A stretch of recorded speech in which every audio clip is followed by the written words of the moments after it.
Ante los temores y las incertidumbres de la vida, Dios nos ofrece más esperanza.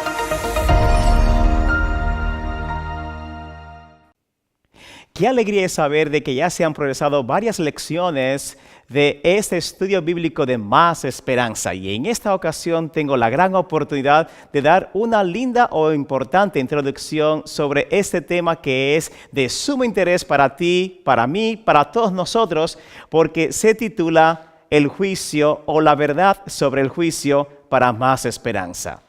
Cuando las personas piensan en juicio, inmediatamente nos llega a la mente la manera que las personas aquí en la tierra hoy por hoy ejercen lo que es el juicio de las situaciones que le pasan entre hombres y hombres, entre personas, familias, como ya sabemos. El juicio, la pregunta es si cuando lleguemos al tiempo del juicio final o del juicio bíblico que comenta las Santas Escrituras, ¿será que tendrá los mismos elementos de los juicios que hoy realizan los hombres? ¿Quién será el juez? Y te preguntarás, ¿quién será lo que han de comparecer?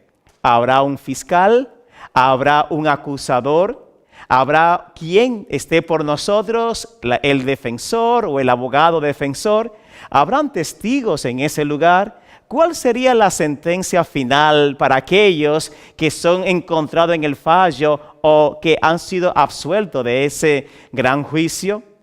Dice las Santas Escrituras en Eclesiastés, exactamente el último capítulo, el último versículo, porque todos han de comparecer ante el gran juicio. Se traerán a cuentas las obras, aunque sean ocultas, sean buenas o sean malas ante Dios. Así que es algo muy importante que todos muy bien deberíamos saber. Algo súper interesante me encontré en un libro que se llama El siervo líder de Ken Blanchard. Y él decía algo súper interesante sobre este personaje o maestro de esta institución académica u universidad. Él dice, este maestro tenía la práctica de darle en el día primer día de clases, a los muchachos el examen final para que comprendieran o conocieran todo el material. Asunto que fue tan difícil para la facultad académica porque no estaban de acuerdo con el asunto y tuvo muchos problemas por ello. Él empezó a dar las razones por qué lo presentaba. Él decía, número 1, si los estudiantes saben el contenido de todo ese examen final, la preparación sería mucho más certera.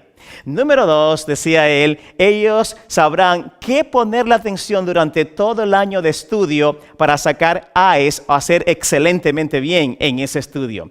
Y número 3, él decía, no hay necesidad entonces de tirar una curva mediocre para que la gente por fin tenga una A, un 10 o un 100% completamente para dar la medida excelente de ese examen.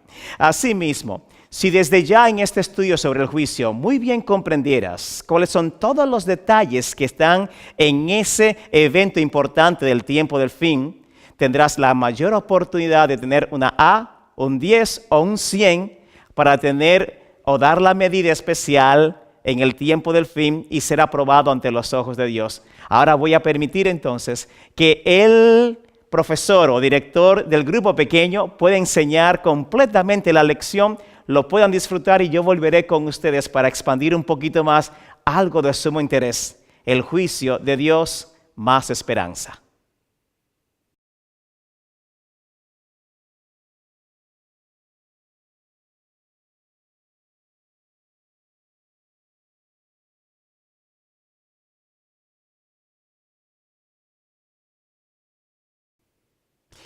Para entonces queremos creer de que ya habéis ido a través de toda la lección juntamente con el conductor del grupo pequeño.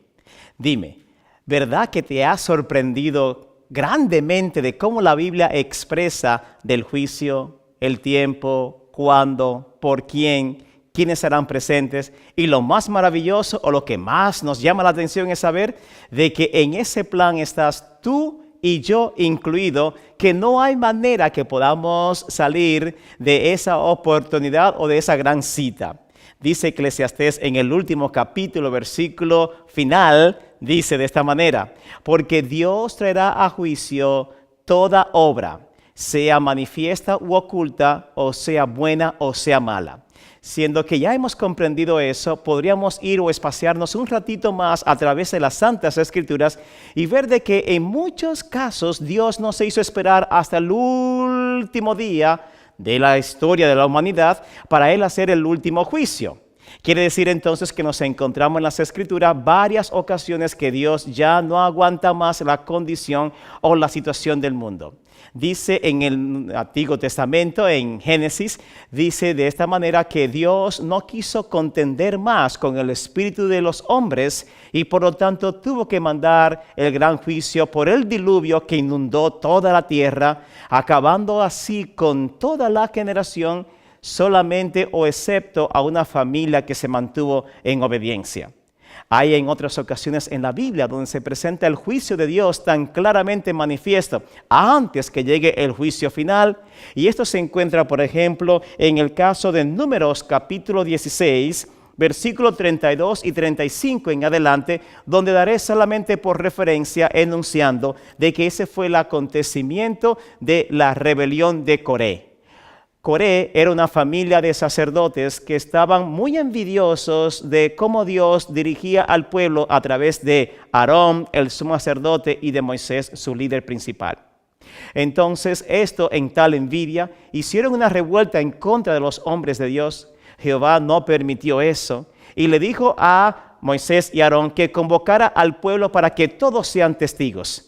Y en un momento clave le dijo estas palabras: apartaos todos de la casa de Coré, porque Jehová hará juicio. Y mira lo que aconteció entonces en esa oportunidad, y es que le dice Dios: apartaos pues de ellos. La tierra se abrió, tragó a todos aquellos impenitentes o aquellos que estaban en contra de la voluntad del Eterno, y fuego del cielo, más bien fuego desde la tierra que había sido abierta, vino y consumió a toda esa familia. Dios no se hizo esperar hasta el tiempo del fin para hacer ese juicio para aquellos que estaban en contra de su voluntad. Qué bien o qué más podríamos decir. En el Nuevo Testamento algo interesantísimo aconteció. Y es en el capítulo número 12 de Hechos de los Apóstoles que nos encontramos el juicio de Dios contra Herodes, aquel tetrarca que gobernaba la nación, o más bien el territorio de Palestina, de Israel, que le había hecho tanto daño a los hijos de Dios, que había perseguido a los creyentes, a los discípulos, e incluso quería quitar la vida a Pedro, y lo había hecho ya con Jacobo. Así es que Dios manda un ángel y dice la palabra de Dios de esta manera que voy a servirme a leer. Hechos capítulo 12, versículo 23. Al momento, un ángel del Señor le hirió por cuanto no le dio la gloria a Dios, y expiró comido de gusanos. ¿Cómo es que Dios hace un juicio tan severo para con este tetrarca en esa área de Palestina? Bueno, en breve, Herodes era Herodes Agripa II. Su sucesor, más bien, los que estaban antes que él, de su familia de los Herodes, Herodes el Grande, el peor de todo. Luego tenía a Herodes Antipas, Herodes Agripa I y ahora Agripa II. Y toda esa dinastía de tetrarca y de líderes de esa área de Palestina a favor de los romanos, en contra del pueblo de Dios, le habían hecho la vida súper imposible al pueblo de Jehová. Jehová no se hizo esperar. Y Dios mandó un ángel, como he leído en capítulo 12 de Hechos, que lo toque, y con solamente tocarlo hizo juicio, y murió. ¿Y cómo murió? Dice, y cayó comido de gusanos. Increíble e impactante, y Dios no se hizo esperar. Eso claramente declara de que Dios en su juicio, y especialmente en el juicio final, no se olvida de ningún detalle, no se olvida de nada. No solamente hizo juicio a aquellos que habían hecho mal a su pueblo o a sus profetas, sino que Dios no se olvida de todo acto lindo, hermoso, bueno, a favor de su obra, en piedad, en caridad, en amor, en obediencia para con sus preceptos, Dios o para con sus principios. Jehová no se olvidará de nada y esto sería muy, pero muy a favor de nosotros. Es más, me recuerdo esta porción de la Biblia tan hermosa cuando el pueblo vuelve del cautiverio, vuelven a habitar la tierra de Palestina o de Israel, empiezan a reconstruir la ciudad, levantan el templo y Dios le manda decir de manera muy especial a su pueblo algo que a él no se le ha olvidado porque Dios siempre recuerda las cosas muy buenas. Mira cómo leo aquí en esta porción del libro de Ezequiel capítulo 48 versículo 11. Los sacerdotes santificados de los hijos de Sadoc que me guardaron fidelidad, que no erraron cuando erraron los hijos de Israel, como erraron los levitas, con ellos tener alta consideración, con ellos tener gran bendición, ponerles a ellos delante del altar de Jehová para servir al pueblo y dirigir entre los levitas, porque estos fueron fieles y obedientes en el tiempo que hubo dificultad y que el pueblo se fue de la voluntad del Eterno Poderoso.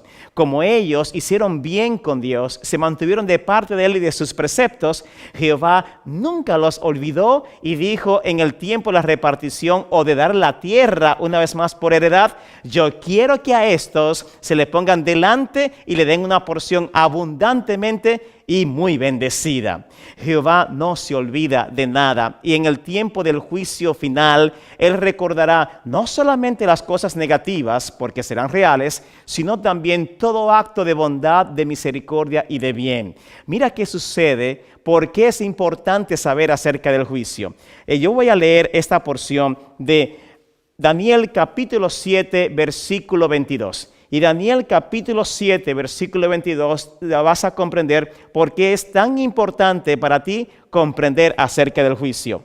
Hasta que vino, mira cómo lee, hasta que vino el anciano de día y dará el juicio a los santos y esto recibirán por fin el reino. Daniel capítulo 7 versículo 22 está ahí clarificando lo siguiente. Se levanta el anciano de día que está hablando o dando más bien una descripción del Dios todopoderoso, del Padre creador en el tiempo del fin. Y está diciendo que Él se va a levantar. Cuando éste se levanta de días, por los múltiples años de la eternidad del Padre Celestial, dice que dará el juicio a sus hijos, a los santos que heredarán la tierra. El juicio es a favor de ellos y ellos de por sí heredarán la tierra o heredarán el reino de Dios. Porque Dios no se olvidará de ningún gesto lindo, de ninguna obediencia o acto de obediencia, de la misericordia, de la piedad, de la fidelidad, de la integridad. En el tiempo del juicio final, Jehová tendrá eso muy claro para con todos nosotros. Tanto así que mira cómo lo describe en la porción de 1 San Juan capítulo 4 versículos 17. 1 San Juan capítulo 4 versículo 17 y leo esa porción tan hermosa cuando rectifica de esta manera. Oh, en esto se ha perfeccionado el amor en nosotros, para que tengamos confianza en el día del juicio. Pues como Él es, así somos nosotros en este mundo. Mira qué interesante que dice, en esto se ha perfeccionado, en esto hemos conocido, en esto hemos comprendido, en esto llegó a la mayor expresión o dio la medida superior de ¿qué? De que el amor nos ha resguardado para tener el juicio o para compartir el juicio. Si has sido fiel para con Dios, el juicio no llegará a ser de miedo, no llegará a ser de temor o de pavor para ti, porque según las Santas Escrituras, y vi tronos, y se sentaron los santos, todos aquellos que tienen la potestad de juzgar juntamente con Dios. Quiere decir que el juicio es a favor de los santos y hecho por los santos. Estos son los que van a juzgar al mundo entero y a todas las generaciones. Lo que depende es de cómo yo vivo hoy esa santidad. De cómo yo vivo hoy la obediencia en las Santas Escrituras, de cómo yo camino en fe y vivo la vida cristiana con alegría, con la seguridad de que estoy haciendo lo mejor que está a mi alcance para vivir el carácter de Cristo. El juicio no puede ser de temor, sino de confirmación porque es a favor de los santos. Yo recuerdo cuando mi hijo Wesley nació en el país de Puerto Rico, en Mayagüez. Antes de nacer bien, fuimos a unas clases que el Hospital Adventista de Mayagüez Bellavista daba. Y nos conectaba con un grupo de otras damas y esposos que estaban esperando, ¿cierto? Bebés como nosotros. Y en ese seminario o en esas charlas que recibíamos, le habían puesto el título al principio, Parto sin dolor. Con el tiempo se dieron cuenta que no había manera que se pudiera tener un parto sin dolor o muy pocas posibilidades que no se tenga dolor. Y lo cambiaron entonces al título que le pusieron Parto sin temor. A medida que ibas por todo este seminario y viví la experiencia junto con otros y aprendí a hacer algunos ciertos ejercicios físicos y te concientizaban de cómo sería el parto, se supone que aunque haya dolor, no iba a haber ningún temor. De esa manera yo me pongo a pensar que es así para con el juicio. El juicio siempre tiene una connotación de expectativa y también de qué podrá, como así, qué pasará. Sin embargo, no es un asunto de temor, tiene que ser un asunto que lo podamos vivir nosotros con la seguridad de que estamos en el amor de Dios. Por eso es que desde el principio, yo te dije de la introducción, de aquel maestro quien estaba en aquella universidad y había impactado o quizás incomodado a la facultad académica porque él hacía algo diferente o inusual. Él daba el examen al principio para que los estudiantes sepan que de este examen final es lo que ellos van a recibir al final de las clases. Lo presentaba al principio. Ellos podían darse cuenta de qué se trataba, le pondrían mucho mayor atención. Entonces, le pondría mayor atención a todo lo que se va a explicar durante el año escolar con el fin de que ellos estuvieran preparados para ese examen como así lo requería. Asimismo, las Santas Escrituras nos ha dicho claramente los pormenores del juicio. ¿Quién será el juez? ¿Quién será el fiscal acusador? ¿Quién será el abogado defensor? ¿Quiénes serán los testigos que han de participar allí? ¿Ante quiénes hemos de comparecer? Y lo más importante posiblemente para ti y para mí es que tú y yo somos los que vamos a estar compareciendo ante Dios o enjuiciado más bien. Y tú querrás saber, como aquel maestro que enseñaba al principio, enseñaba al principio el contenido del examen final. Tú querrás saber qué dice las Santas Escrituras, qué dice la voluntad del Eterno Poderoso y prepararte desde ya con el fin de que tú puedas tener una A, un 10 o tener un 100% aprobado y el Señor puede decir al final, venid, entrad al reino de tu Señor. Venid con los santos y tener entonces o heredad la tierra que Dios ha querido regalarle desde el principio a todos aquellos que sean fieles y que sean obedientes. El juicio no es para temer, es para confirmar que el juicio es a favor de los santos. De esta manera, sabemos que esta verdad tan especial y tan importante llegará a estar en tu corazón y te está disponiendo a aprender más de Dios. La próxima lección, en la próxima reunión, el maestro e instructor y todo el grupo que están leyendo o empuñando las Santas Escrituras van a crecer, van a profundizar más en el estudio que llega o que viene después de este, porque estamos en el gran interés de que tú tengas más esperanza conociendo la voluntad del Eterno. Dios les bendiga y disfruten a toda cabalidad la experiencia de este grupo pequeño.